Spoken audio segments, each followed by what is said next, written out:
Assalamu алейкум халкым. Беләсезме, нигәдер нәкъ менә бүген күңел матурлыкны эзли. Казан үзеннән үзе матур шәһәр, үзеннән үзе матур урын, ләкин күз алдына китерегез әле шул матур урында, нәкъ уртасында тагы бер матур урын бар. Ул да булса Чапов урамы 20-нче йортта урнашкан Бакый ага Урманчы музее.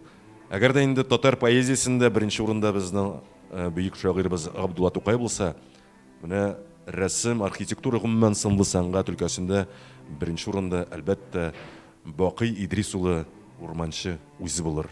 Һич шиксез.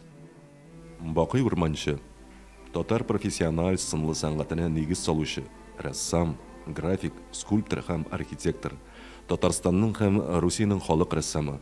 Татарстанның Габдулла Тукай исемендәге дәүләт бүләге лауреаты.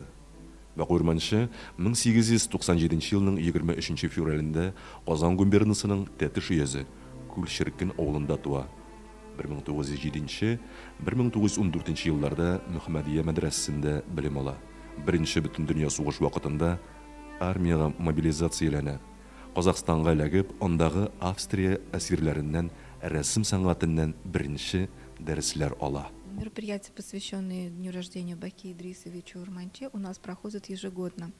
В стенах нашего музея собираются почитатели его творчества, его современники, его друзья. В камерной и уютной обстановке музея проходит это у нас мероприятие в такой теплой, дружеской атмосфере. Вообще у нас выступают здесь и музыканты. У нас частым гостем бывает Шамиль Хамитович Мунасыпов, Государственный струнный квартет Республики Татарстан.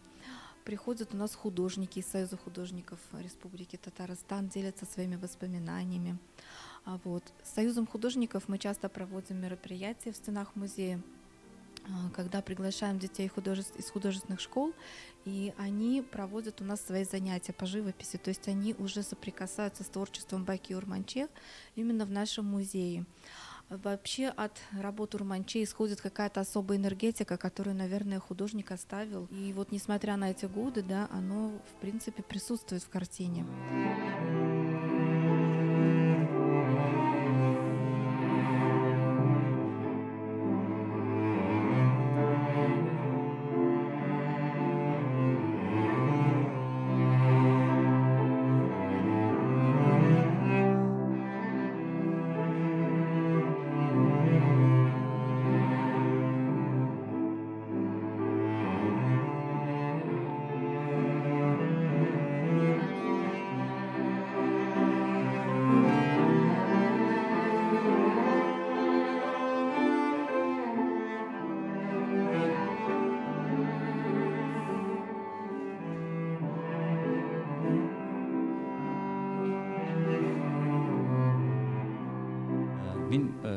Бу шарада беренче тапкыр түгел, бу шара инде ел сайын үтеп килә. Бакый Урманчы музеена барырга дигәндә инде мин һәр вакытта да куанып китәм.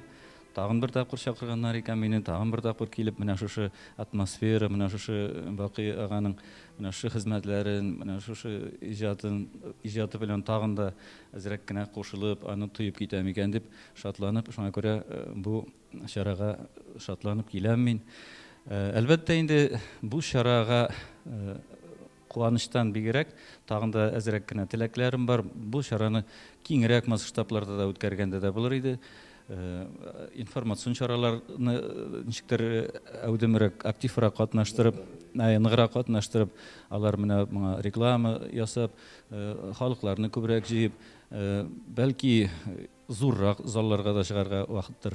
Шуңа күрә һәр хәлдә инде бу шараларның булып торуына мин бик шатмын. Киләчәктә дә булсын, үссен һәм зурайсын. Безнең яшь буыннарны тәрбияләүдә бик катнашсыннар. Ниндирәк кеше иде менә? Дахи турында нәрсәләр әйтә аласыз? Сездән инде моны ишетү турында сөйләү гаҗәеп дәрәҗәдә авыр, чөнки ул дахи, чөнки ул шиксез, чөнки ул тирән, чөнки ул биек. Менә булар барысы да Бакый абзый Урманчыга туры килә торган сүзләр, билгеләмәләр. Бакый абый гаҗәеп дәрәҗәдә уенда да, тормышында да киң кылачлы кеше иде. Фикерләшергә ярата торган, хәтта бәхәсләшергә ярата торган кеше иде. Ул минем якташ буларак һәм мин аның белән бик күп очрашканга күрә, әлбәттә, хәтердә казынсаң әллә нинди истәлекләрдә чыгар кебек. Ләкин менә хәзер сезнең белән сөйләшкәндә, аның Казмага кайтуы, бу районда минем авылым Казма дип атала, бер ярты чакрымда Бакый абзый урманчының туган авылы Күлшеркене дип атала. Менә ул шунда минем белән кайтырга ярата иде, минем әтием, әнием өендә тукталырга ярата иде. Бер заман кайткач мунча керәсе килде Бакый абзыйның. Безнең өйдә ике төрле мунча бар иде. Берсе ак мунча дип атала, берсе кара мунча дип атала. Бакый абзый Соловкида ятканда аның тезләренә, аякларына салкын тиеп, бер аягы бик нык аксый иде һәм сызлый иде. Һәм Бакый абзый әйтә, минем әтием сорый инде, кайсы мунчаны ягыйк? Ак мунча ягыйкмы, кара мунчаны ягыйкмы? Юк, кара мунча ягырга кирәк дип, без кара мунча ягып, Бакый абзый шунда кара мунчага барырга җыенды. Әмма ләкин миңа әйтә, Ринат, син кышыткан алып кил, тап. Мин кышыткан эзләп киттем, ул вакытта кырларга пестицид, гербицид сибәләр иде, бер кышыткан да юк. Зия буенда әллә кайлардан эзләп бетердем, юк. Тора-бара бер ушма кышыткан табып кайттым, һәм без икәүләшеп кара мунчага киттек. Һәм Бакый абый ләүкәгә менеп утырып, ташка су салып, кышыткан белән, тере кышыткан белән аякларын, тезләрен чапты. Ыңгыраша, шундый ләззәтләнә. Аягының авыртуын тыя, менә аның пар арасында шундый ләззәтләнеп,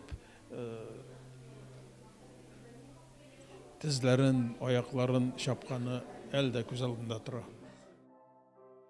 Җәмәгать, озын сүзнең кыскасы, Дахиның гениаль урынына рәхим итегез.